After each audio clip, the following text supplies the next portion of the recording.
அனைவருக்கும் வணக்கம். அனைத்து மாணவர்களும் பாதுகாப்பாக இருக்கிறீர்கள் என நம்புகிறேன். 5ஆம் வகுப்பினுடைய சமூக அறிவியல் வகுப்பில் உங்கள் அனைவரையும் வரவேற்றுக் கொள்கிறேன். 5ஆம் வகுப்பில் நாம 8வது அலகிற்கு வந்துவிட்டோம். போன வகுப்புல 7வது அலகு இது இரும்பு ஏற்படுத்திய மாற்றங்கள். அதுல நாம என்ன படிச்சோம்? வேத காலங்களை குறித்து படிச்சோம். வேதங்கள் எத்தனை என்று படித்தோம். முதன்மையான வேதம் எது, பிற்கால வேதம் எவை, அந்த வேதகால மக்களுடைய வாழ்க்கை எவ்வாறு இருந்தது என்பதையெல்லாம் நாம படிச்சோம் இல்லையா? பிற்கால வேத காலத்துல அங்கிருந்த மக்கள் ஆரியர்கள் என்ன செய்தாங்க? கங்கை சமவெளியை நோக்கி சென்றார்கள். கங்கை சமவெளியில போய் என்ன செய்தாங்க? விவசாயம் செய்தாங்க இல்லையா? முதல்ல அவங்களுக்கு விவசாயம் செய்வதற்கு அவங்க பயன்படுத்தின கருவிகள் எது? செம்பு வெண்கலத்திலால் ஆன கருவிகளை பயன்படுத்தினாங்க. அவை கடினமல்லாத இருந்ததுனால என்னாச்சு? அவங்களுக்கு அதை அதிகமாக பயன்படுத்த முடியல. இந்த கங்கை சமவெளி எப்படிப்பட்ட பகுதியா இருந்தது? நல்ல வளமுள்ள பகுதியாக இருந்தது.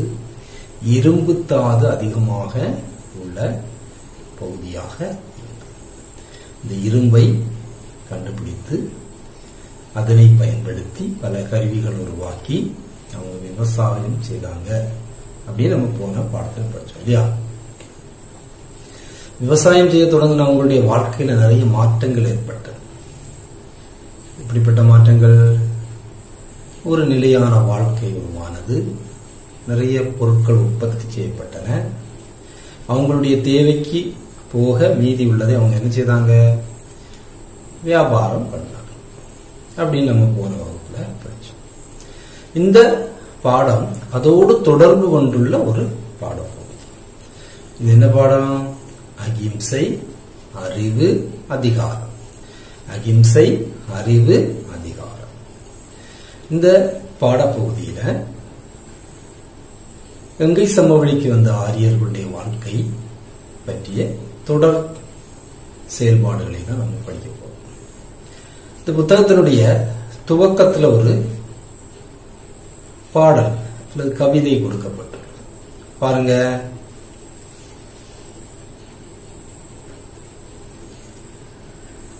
மரங்கள் செடி கொடிகளை தீக்கிரையாக்கி பொன்கதிருக்கு உரமாக்கி கடின இரும்பை உருக்கி பல கருவிகள் செய்து பல தொழிலுக்கு அளித்து அறிவின் திரிகளை கொளுத்தி கலைகளுக்கு ஆவேசமாக உணர்வு கொடுத்து துன்பத்தில் உழலும் மனித ஆத்மா உயர்ந்து பறக்க சிறகை விரித்து. கேரளாவை சேர்ந்த வைலோப்பிள்ளி என்னும் ஒரு கவிஞர் எழுதிய ஒரு பாடல் வரிகள். எப்படி பாருங்க. மரங்கள் செடி கொடிகளை தீக்கிரையாக்கி பொன்கதிருக்கு உரமாக்கி கடின இரும்பை உருக்கி பல கருவிகள் செய்து பல தொழிலுக்கு அளித்து அறிவின் திரிகளை கொளுத்தி கலைகளுக்கு ஆவேசமாக உணர்வு கொடுத்து துன்பத்தில் உழலும் மனித ஆத்மா உயர்ந்து பறக்க சிறகை விரித்து. கவிதைய கேட்டிருப்பீங்க. என்னது? மரச்செடிகளை எல்லாம் அவங்க என்ன செய்தாங்க? தீக்கிரையாக்குறாங்க. நம்ம படிச்சோம். காடுகளை எல்லாம் அவங்க என்ன செய்தாங்க? அழித்தார்கள். காடுகளை அழித்து அப்புறம் என்னது? இரும்பை உருக்கி. நம்ம பார்த்தோம் என்னது? கங்கை சமவெளி இரும்பு தாது அதிகமான ஒரு பகுதி. அங்குள்ள அந்த இரும்பு தாதை எடுத்து இரும்பை உருக்கி பல்வேறு ஆயுதங்களை செய்து அவங்க என்ன செய்தாங்க? விவசாயம் செய்தார்கள் என்பதை அழகாக இந்த வரியில குறிப்பிட்டிருக்காங்க.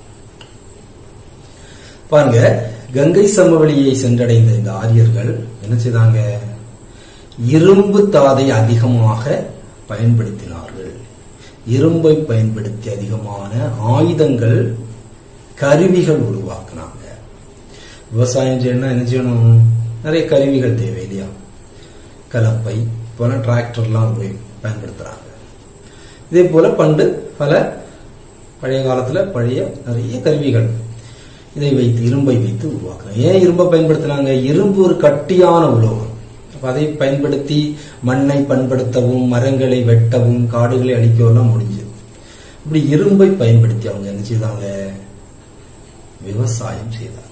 விவசாயம் செய்யும் போது என்னது? நல்ல வளமுள்ள மண், கங்கை சமவெளி, அங்க நிறைய பயிர் விவசாயம் செய்ய முடியும், வேளாண்மை செய்ய முடியும். அப்ப அவங்களுடைய தேவைக்கு போக அந்த விவசாய பொருட்களை எல்லாம் என்ன செய்தாங்க? விற்பனை செய்ய முயன்றார். விற்பனை செய்யணும் என்னதும், நம்மளாம் இப்போ பொருட்கள்லாம் வாங்க வைக்க போவோம், சந்தை, மார்க்கெட், அங்காடிலாம் சொல்லுவோம் இல்லையா? அப்படி ஒரு பொது இடத்துக்கு போவோம் இல்லையா? இதே போல அவர்கள் ஒரு பொது இடத்தில் கூடி இந்த பொருட்களை எல்லாம் விற்பனை செய்தாங்க. இப்படி அவங்க விற்பனை செய்து வியாபாரம் வளர்ந்தது. அப்படி அந்த பகுதிகளை தான் என்னது? ஜனபதங்கள் அப்படின்னு சொன்னாங்க. என்னன்னு சொன்னாங்க? ஜனபதங்கள் அப்படின்னு சொன்னாங்க. இதுல முக்கியமான நல்ல வளர்ச்சி, நிறைய வியாபாரம் எல்லாம் வளர்ந்து ஒரு பெரிய நகரம் எல்லாம் சொல்லுவோம் இல்லையா? அப்படி சில ஜனபதங்கள் இருந்து, அப்படிப்பட்ட ஜனபதங்களை மகா ஜனபதங்கள் அப்படின்னு சொன்னாங்க. என்னன்னு சொன்னாங்க? மகா ஜனபதங்கள். மகா ஜனபதங்கள் எத்தனை வகைப்படும்? 16 மகா ஜனபதங்கள் காணப்பட்டது. எத்தனை ஜனபதம்? மகா ஜனபதங்கள்ல 16 காணப்பட்டது. அதுலேயும் முக்கியமான ஒன்று எதுன்னு கேட்டா மகதம். என்னது? மகதம். பாருங்க, புத்தகத்துல 16 ஜனபதங்களுடைய பெயர்கள் கொடுக்கப்பட்டுள்ளது. பாப்போமா? பாருங்க, மகதம், அங்கம், வஜ்ஜி, மல்லா, காசி, வல்சம், கோசலம், சேதி, பாஞ்சாலம், அஸ்மகம், அவந்தி, குருசேனை, குரு, மால்சியம், காந்தாரம், கம்போஜம் ஆகிய 16 மகா ஜனபதங்கள் காணப்பட்டது. இதெல்லாம் பாருங்க, மகதம், அங்கம், வஜ்ஜி, மல்லா, காசி, வல்சம், கோசலம், சேதி, பாஞ்சாலம், அஸ்மகம், அவந்தி, குருசேனை, குரு, மால்சியம், காந்தாரம், காம்போஜம் ஆகிய 16 ஜனபதங்கள். பாத்தீங்களா இல்லையா? 16 ஜனபதங்கள் காணப்பட்டு. இதுல முக்கியமான ஜனபதம் எதுன்னு கேட்டீங்கன்னா மகதம். அப்படி ஜனபதங்கள் இருந்தது. இந்த ஜனபதங்களுக்கு ஒரு தலைவர் இருந்தார். அவரை தான் ராஜா அப்படின்னு சொல்லுவாங்க. நம்ம மன்னர்லாம் சொல்லுவாங்க, இவர் ராஜா. இவங்க என்ன செய்தாங்க? விவசாயம் செய்தாங்க. அந்த விவசாயத்தில் கிடைக்கக்கூடிய அந்த உற்பத்தி பொருட்களை வியாபாரம் செய்தாங்க. இரும்பினால் ஆன ஆயுதங்கள் எல்லாம் உருவாக்குனாங்க. அப்படி வளர்ச்சி வந்த பொருள் என்னது? சில ஜனபதங்கள் எல்லாம் என்னது? தங்களுடைய பகுதியை விரிவுபடுத்த தொடங்கினாங்க. அதாவது என்னது? போர்கள் எல்லாம் நடத்தி பக்கத்தில் உள்ள ஜனபதங்களை எல்லாம் பிடிச்சு தங்களுடைய கட்டுப்பாட்டிற்குள் கொண்டு வர தொடங்கினாங்க. அது மட்டும் இல்லாமல் எனது கால்நடைகளை எல்லாம் நிறைய பலி கொடுக்க, யாகங்கள் நடத்த, இப்படி அவங்களுடைய ஆட்சி நடைபெற்று கொண்டு, அதுல முக்கியமான ஒரு ஜனபதம் தான் இது மகதம். இந்த மகதத்தை பல அரச பரம்பரைகளும் ஆட்சி செய்திருக்காங்க. அதுல ஒரு அரச பரம்பரையில் உள்ளவர் தான் பிம்பிசாரர். யாரு? பிம்பிசார். இந்த பிம்பிசாரர் அவருடைய ஆட்சி காலத்தில் ஒரு அரச கட்டளையை வெளியிட்டார். ஏன்? அங்குள்ள மக்கள் எனது கால்நடைகளை எல்லாம் கொண்டு யாகங்கள் நடத்தி எனது விலங்குகளை எல்லாம் கொண்டுட்டே இருக்காங்க. விலங்குகள் எல்லாம் அழிஞ்சு கொண்டே இருக்கு. அப்பதான் அவர் என்ன செய்தாரு? ஒரு அரச கட்டளையை புறப்படுவித்தார். என்ன கட்டளை பாப்போமா? இது ஓர் அரச கட்டளை. யாகத்திற்காக இனி ஒரு உயிர் பலி கொடுக்க கூடாது. உயிர் ரத்தம் ஒழுகும் ஒரு சடங்கும் இங்கு வேண்டாம். மாமிசம் வைத்து நடைபெறும் பூஜை வேண்டாம். அறிவை பெறுங்கள், அதுதான் வாழ்க்கை. இரக்கம் உள்ளவர்களுக்கு இரக்கம் கிடைக்கும் என்று கூறுவதே இந்த விளம்பரம். இது ஓர் அரச கட்டளை. பாருங்க, அவர் என்ன சொல்லிருக்காரு, இனி கால்நடைகளை வைத்துள்ள யாகங்கள் வேண்டாம், பூசை வேண்டாம், கால்நடைகளை கொல்லக்கூடாது அப்படி சொன்னா யாராவது கேட்பாங்களா? அதனாலதான் அரசர் நினைச்சதார் ஒரு கட்டளையாக இட்டார், இனி யாரும் கால்நடைகளை கொல்லக்கூடாது, கால்நடைகளை வைத்துள்ள பூஜை நடத்தக்கூடாது அப்படின்னு ஒரு கட்டளை இட்டார். இப்படி இருக்கக்கூடிய காலகட்டத்தில் தான் எனது ஒரு அரச குடும்பத்தில் பிறந்த ஒரு இளவரசன், அரச குடும்பத்தில் பிறந்த ஒரு இளவரசன், அவருடைய பேர் சித்தார்த்தன். அவர் என்ன செய்தாரு, இந்த ஆட்சி முறைகளை எல்லாம் பார்த்து அவர்களுக்கு ஒரு குமுறல், மக்கள் கஷ்டப்படுறாங்க, பெரியவராக இருக்கவங்க எல்லாம் என்னது அவங்க பெரிய ஆளுகளாக இருக்காங்க, மற்றவர்கள் எல்லாம் கஷ்டப்படுறாங்க, துன்புறுத்தப்படுகிறார்கள், உயிர் பலிகள் கொடுக்கப்படுகிறது. இப்பதான் என்னது அவர் என்ன செய்தாரு, அகிம்சை வழியில் வாழ்வதற்காக தன்னுடைய அரச வாழ்க்கையை, தன்னுடைய ஆடம்பர வாழ்க்கையை என்ன செய்தாரு, துறந்து அவர் என்ன செய்தாரு, தியானத்துக்கு போயிட்டாரு. அவருடைய பேர் என்ன நமக்கு தெரியும், புத்தகத்துல கூட கொடுத்திருக்கு, புத்தர். கேள்விப்பட்டிருக்கீங்களா? புத்தன். புத்தன் என்பவர் ஒரு பெரிய அரச குடும்பத்தில் பிறந்தவர், பல சுகமான வாழ்க்கையை அனுபவித்து வந்த ஒரு இளவரசன். இந்த இளவரசன் இந்த மக்களுடைய வாழ்க்கை முறையை கண்டு மனம் நொந்து என்ன செய்தாரு, அகிம்சை வழியை தேடி வந்தார். இந்த புத்தன் பிறந்த இடம் இது லும்பினி. லும்பினியில தான் அவர் பிறந்தார். அவர் ஒரு இடத்துல போய் தியானத்தில் இருந்தாரு. அவருக்கு ஒரு அருள் கிடைத்த இடம், அதான் கயா அப்படின்னு சொல்லுவாங்க.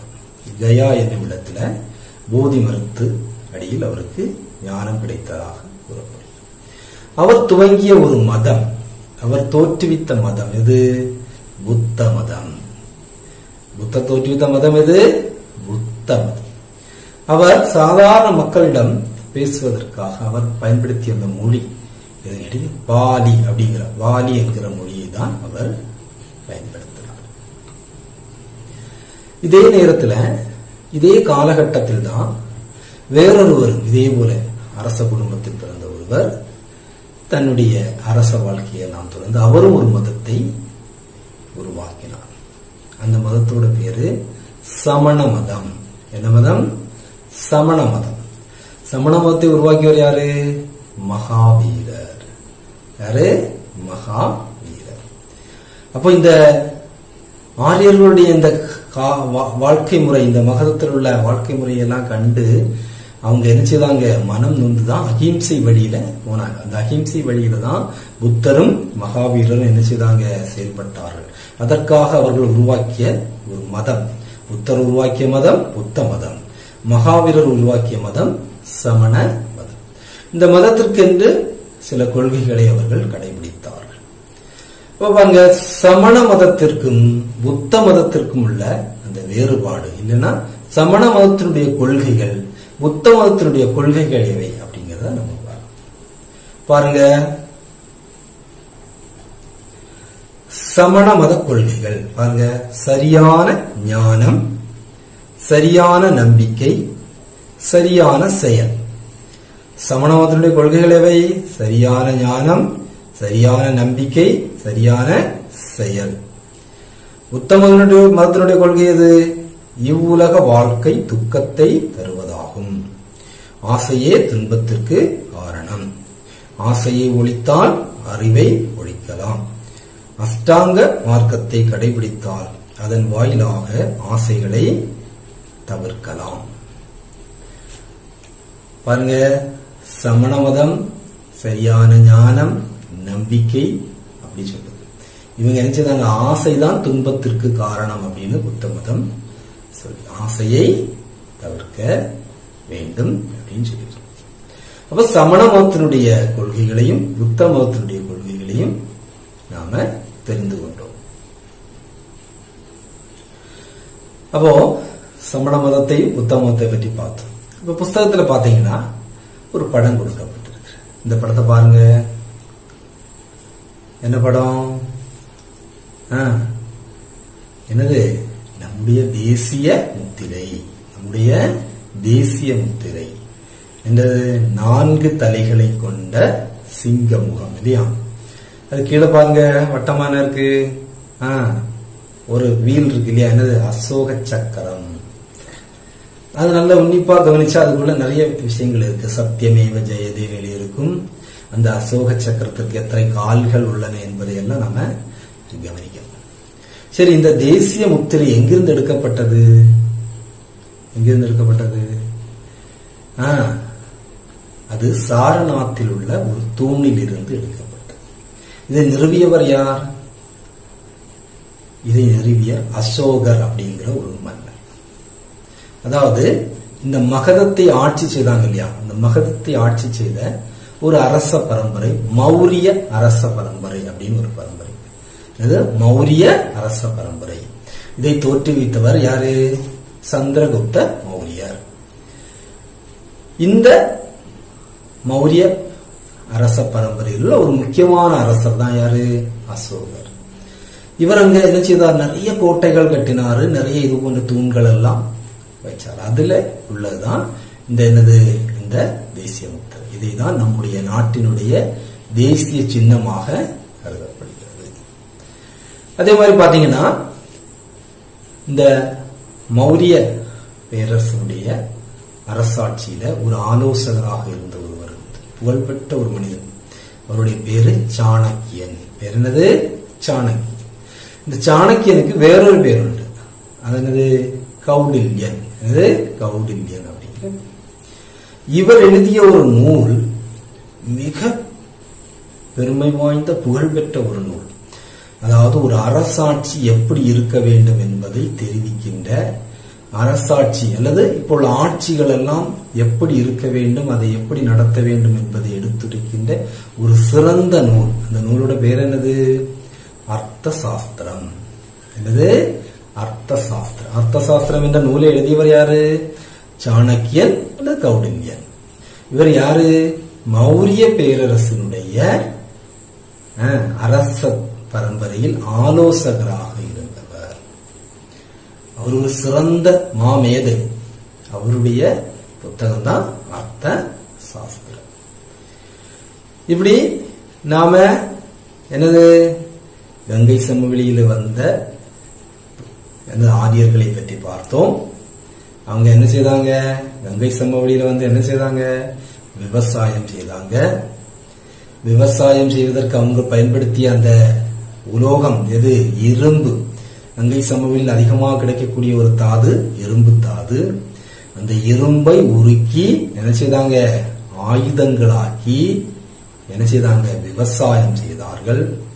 விவசாயம் செய்த போது என்னது? ஒரு நிலையான வாழ்க்கை முறை ஏற்பட்டது. உற்பத்தி பொருட்கள் அதிகமாகின. உற்பத்தி பொருட்கள் அதிகமான என்னாச்சு? அதை விற்பனை செய்தார்கள். அப்படி வியாபாரம் நடந்த பகுதியை தான் என்னது? ஜனபதங்கள் என்று. ஜனபதங்கள் என்றால் என்ன அப்படின்னு அந்த ஜனபதங்களின் முக்கியமான சில ஜனபதங்கள், அதே தான் என்னது? மகா ஜனபதங்கள். மகா ஜனபதங்கள் எத்தனை? 16. இந்த மகா ஜனபதத்துல ஒரு முக்கியமான ஜனபதம் இருந்தது. அதுக்கு பேர் என்னது? மகதம். மகதத்தை ஆட்சி செய்தவர்கள் பல அரச பரம்பரைகள் உண்டு. அதுல ஒரு அரச பரம்பரையில் உள்ளவர் தான் யாரு? பிம்பி சார என்ற அரசர். அவர் என்ன அரச கட்டளையை போட்டாரு? கால்நடைகளை கொல்லக்கூடாது, கால்நடைகளை பலி கொடுக்க கூடாது, கால்நடைகளை கொண்டுள்ள யாகங்கள் நடத்தக்கூடாது, பூசைகள் நடத்தக்கூடாது என்று ஒரு அரச கட்டளையை போட்டாரு. வேற என்ன படிச்சோம்? புத்த மதத்தை தோற்றுவித்தவர் யார்? புத்தன் இல்லையா? புத்தன் பிறந்த இடம் லும்பினி. புத்தனுக்கு ஞானம் கிடைத்தது எங்க? கயா என்ற இடத்தில். புத்தர் யாரு? ஒரு அரச குடும்பத்தில் உள்ள ஒரு இளவரசர் இல்லையா? புத்தர் எந்த மொழியை பயன்படுத்தினாரு? பாலி என்ற மொழியை பயன்படுத்தினார். சமண மதத்தை தோற்றுவித்தவர் யாரு? மகாவீரர். அவர் பயன்படுத்திய மொழி பிராகிருதம். சமண மதத்தினுடைய கொள்கைகளை பற்றி படித்தோம். புத்த மதத்தினுடைய கொள்கைகளை பற்றி நாம படித்தோம். அடுத்தது மகதத்தை ஆட்சி செய்த ஒரு அரச பரம்பரையை பற்றி படித்தோம். இது மௌரிய அரச அரச பரம்பரை. அதை தோற்றுவித்தவர் யாரு? சந்திரகுப்த மௌரியர். அதுல ஒரு முக்கியமான அரசர் தான் யாரு? அசோகர். பின்ன நாம என்ன படிச்சோம்? நம்முடைய தேசிய முத்திரையை பற்றி படித்தோம் இல்லையா? தேசிய முத்திரை எங்கிருந்து எடுக்கப்பட்டது? சாரநாத்தில் உள்ள ஒரு தூணில் இருந்து எடுக்கப்பட்டது. அதை யாரு நிறுவினா? அசோகர் நிறுவினாங்க.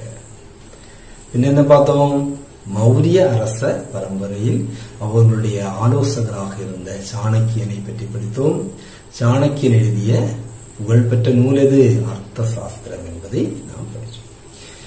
இனி பாத்தீங்கன்னா அசோகர் தன்னுடைய ஆட்சி காலத்துல நிறைய மாற்றங்களை எல்லாம் கொண்டு வந்தார். அவருடைய ஆட்சி சிறப்படைவதற்காக அவர் நிறைய திட்டங்களை எல்லாம் கொண்டு வந்தாரு. அவருடைய ஆட்சி எப்படி இருந்தது என்பதையும் அதனை பற்றியும் நாம் என்ன செய்வோம்? அடுத்த வகுப்புல பார்க்கலாம். இவ்வளவு நான் இன்னைக்கு சொல்லிக் கொடுத்தது உங்களுக்கு புரிஞ்சிருக்கும்னு நினைக்கிறேன். நீங்க என்ன செய்யணும்? பாட புத்தகத்தை 4-5 முறை நன்றாக வாசித்து என்ன செய்யணும்? படிக்கணும். இதில் உள்ள வினாக்களை எல்லாம் உங்களுடைய குறிப்பேட்டில் எழுதி உங்களுடைய ஆசிரியர்களுக்கு அனுப்பி கொடுக்கணும். செய்வீங்களா? செய்வீங்க இல்லையா? ஓகே, பாய்.